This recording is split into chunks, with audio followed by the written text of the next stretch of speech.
वेदांता पर अपनी राय दें सर। 18.5 रुपए पर शेयर का डिविडेंड इन्होंने ऐलान किया है, कैसे देखना चाहिए सबको? बहुत बढ़िया डिविडेंड है दीप। 18.5 रुपए किसी भी लिहाज से कम नहीं होते हैं। सबसे बड़ी चीज क्या है, इंटरिम डिविडेंड के तौर पर दिया है। यह अंदाजा शायद सब लोगों को नहीं होगा कि इतना बड़ा डिविडेंड काफी टाइम से ड्यू था, इनका आना भी था, बड़ा डिविडेंड आना भी था। कैश है कंपनी के पास, प्रोमोटर कंपनी वेदांता पीएलसी को कैश की जरूरत भी है, तो उस लिहाज से 18.5 रुपए का डिविडेंड वेलकम है।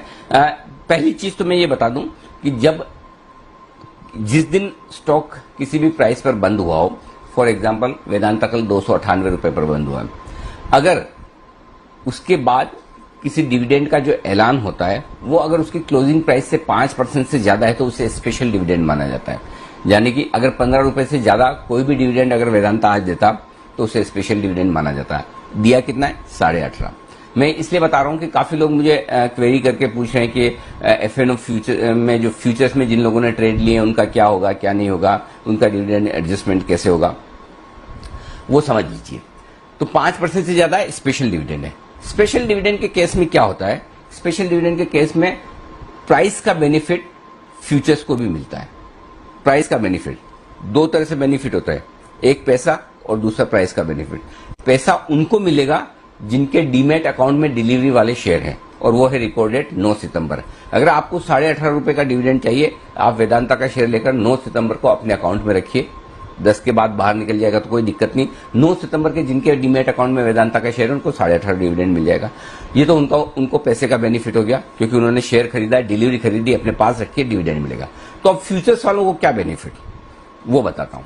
आमतौर पर क्या होता है, जब भी डिविडेंड आता है तो डिविडेंड का अमाउंट का एडजस्ट करके फ्यूचर्स नीचे ट्रेड करते हैं। फॉर एग्जांपल वेदांता का फ्यूचर आमतौर पर 298 स्पॉट में तो 300 रुपए ट्रेड चलता होगा। 1 रुपया, 1.5 रुपया, 2 रुपया जनरली जो फ्यूचर्स अपनी कॉस्ट ऑफ कैरी और वॉलेटिलिटी प्रीमियम के हिसाब से थोड़ा सा ऊपर चलते हैं। ठीक है, समझिए वेदांता ने 5 रुपए डिविडेंड दिया होता, 1.5-2 रुपए वैसे ही ऊपर चलता है, तो अपने आप फ्यूचर्स 3 रुपए नीचे चलना शुरू हो जाते हैं। 5 रुपए को एडजस्ट करके 2 रुपए की प्रीमियम ऊपर जो चल रहे हैं और 3 रुपए और, तो 3 रुपए डिस्काउंट पे फ्यूचर्स ट्रेड करेंगे डिविडेंड को एडजस्ट करने के लिए, क्योंकि फ्यूचर्स के जो ट्रेडर हैं उन्हें इस डिविडेंड का कोई फायदा नहीं मिलता, फायदा सिर्फ उनको मिलता है जिनके पास डिलीवरी है। लेकिन जब स्पेशल इस तरह के डिविडेंड आते हैं जो कि 5% से ज्यादा के हैं, तब फ्यूचर्स को भी फायदा मिलता है। कैसे मिलता है?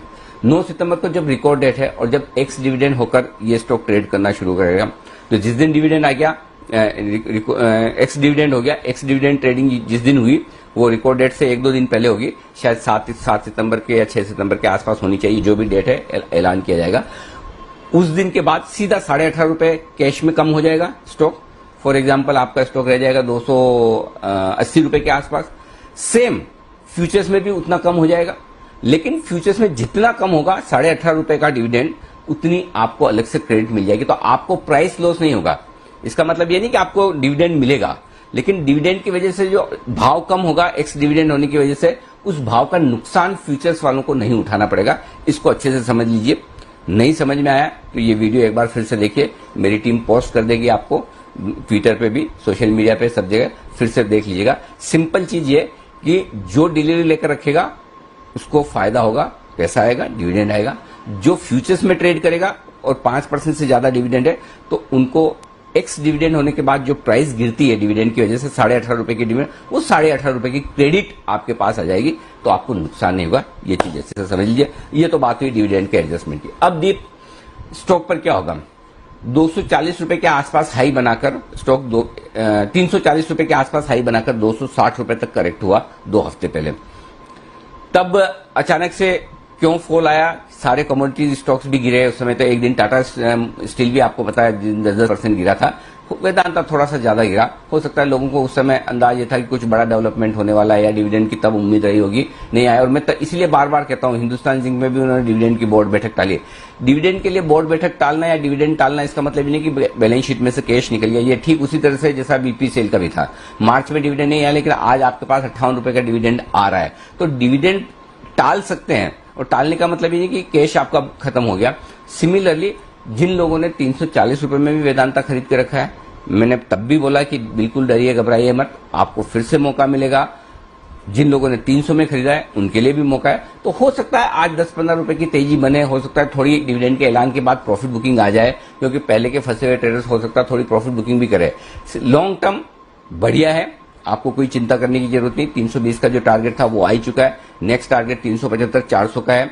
उसके बाद इसको रिव्यू करेंगे कि कमोडिटी मार्केट का कैसा व्यू रहता है। तो लॉन्ग टर्म इन्वेस्टर्स बने रहें, डिविडेंड लें, जिनके पास डिलीवरी है। जो शॉर्ट टर्म ट्रेडर्स हैं वो एक बार प्रॉफिट बुक कर लें, वापस नीचे मिले बाय ऑन डिप से फिर से खरीदारी कर लें।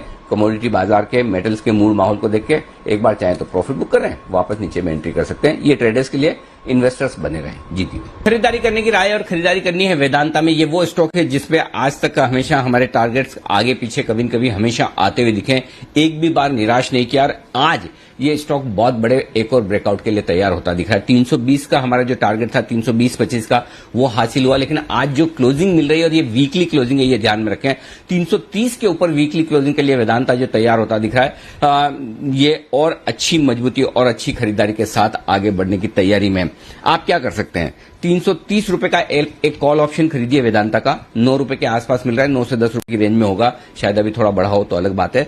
330 रुपए वाला कॉल ऑप्शन 9 रुपए के आसपास, 6 रुपए का स्टॉप लॉस, 15 और 20 रुपए दो टारगेट के लिए ये वेदांता में आपकी खरीदारी करने की राय है। थोड़ी सी ज्यादा रिस्क लेने वाले अगर आप इन्वेस्टर हैं, ट्रेडर हैं, तो 324 का स्टॉप लॉस रखें फ्यूचर्स में।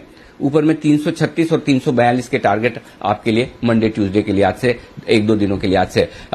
मेटल स्टॉक्स में जबरदस्त तेजी है। टाटा स्टील हमारे सारे एक्सपर्ट्स रिकमेंड कर चुके हैं हिंडाल्को, और आप टाटा स्टील के मैनेजमेंट के कमेंट्री सुनिए, हिल जाएंगे। ये जो पूरी की पूरी तेजी मिड सेशन से आई है वो टाटा स्टील के मैनेजमेंट के इंटरव्यू के बाद आई है, और इंटरव्यू में मैनेजमेंट बहुत बहुत कॉन्फिडेंट अगले क्वार्टर के लिए जो आउटलुक नजर आ रहा है, क्या रिजल्ट आएंगे आप दंग रह जाएंगे इस तिमाही के जब आप रिजल्ट देखेंगे। बहुत जबरदस्त जो सितंबर के रिजल्ट आएंगे आपके सामने, खतरनाक रिजल्ट्स आपके सामने आते हुए दिखेंगे, और वही मेटल शेयरों में फिर से जोश भरा है। तो हिंडाल्को, टाटा स्टील के बाद वेदांता हमें लगता है ये स्टॉक एक और कमाल करने को तैयार है। ज्यादा रिस्क लेने वाले फ्यूचर्स खरीदें 324 के स्टॉप लॉस के साथ, 336-342 के टारगेट के लिए। कम रिस्क लेने वाले कॉल ऑप्शन खरीदें, और इससे भी बढ़िया एक और तरीका है, आप उतना ही खरीदें जितना आराम से डिलीवरी लेकर रख सकते हैं, ताकि आपको नुकसान का झंझट ही नहीं। और जिन लोगों ने पुराने ले रखे हैं, चाहे आपने 90 में लिए हों, 130 में लिए हों, 230, 260, हर एक भाव में जहां जहां हमने रिकमेंड किया कहीं भी लिए हो, मेरे ख्याल से बीएससी के बाद वेदांता एक ऐसा स्टॉक होगा जहां सबसे ज्यादा हमारी तरफ से रिकमेंडेशन आई है। तो यहां पर अब भी खरीदारी करने की राय है, और आपके पास डिलीवरी पड़ी है तो बेचने की जल्दबाजी न करें। 450 के आसपास के लेवल्स पर हम फिर से रिव्यू करेंगे, देखेंगे। फिलहाल कमोडिटी साइकिल, मेटल साइकिल बहुत मजबूती के साथ है, वेदांता में खरीदारी करने की राय। आइए, चूंकि वेदांता पर किसी ने बाय कॉल दिया नहीं है, तो एक बार जरा राय विश्वेश जी से लिए जाए। विश्वेश जी, क्या वेदांता में कोई तेजी का मौका बनता है? देखिए अनिल जी, जैन में इनके जो हाई बने थे वो अराउंड 360 प्लस के बने थे, तो मुझे लग रहा है अनिल जी उस तरफ ही जा रहा है। और एक चीज मतलब इस ट्रेड में अनिल जी आपका व्यू सबसे ज्यादा मैटर करता है। इन अ वेरी शॉर्टर टर्म तो एक मैं कहूंगा कि बहुत ही ब्यूटीफुल फ्लैग पैटर्न बना है, और वो जो फ्लैग 260 to 320 मतलब कि ऑलमोस्ट 40 रुपए का फ्लैग था। तो अगर आप प्रोजेक्ट करते हो 314 से 40 रुपीज ऑन द अपसाइड, तो 355 के टारगेट बनते हैं अनिल जी। तो मेरे हिसाब से अच्छा ट्रेड है, पोजिशनल है, धीरे धीरे चलता है स्टॉक। सो पोजिशनल के लिहाज से मुझे लगता है मेटल पैक में कंसिस्टेंट परफॉर्मर वेदांता को होल्ड करना चाहिए। बिल्कुल, तो कंसिस्टेंट परफॉर्मर है वेदांता, होल्ड करिए। और भी बड़ी मूव आ रही है, और पोजिशनली तो अनिल जी ने कहा ही है कि 375-400 तक के भी लेवल्स आएंगे, बट